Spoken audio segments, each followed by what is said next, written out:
Are you a discouraged new YouTuber? Hi, my name is Dave, and I'm here to help you. Today, I want to talk about pacing. Due to the overwhelming amount of information in our digital age, people's attention spans have gotten extremely low. One study I read says that a typical YouTube viewer has an 8-second attention span. It's probably caused by people's desire to get the information they need and move on quickly to the next thing. This is just a reality in the YouTube world, and you'll have to adjust to it to be successful.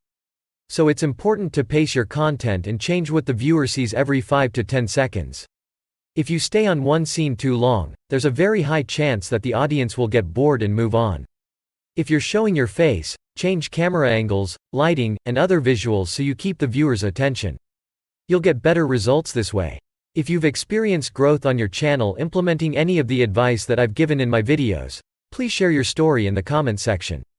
Oh, and please like and consider subscribing so that you can watch more videos I upload about growing small YouTube channels just like yours.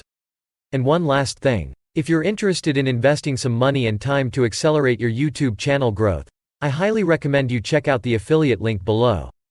Thanks so much for watching, and be sure to join me in my next video tomorrow.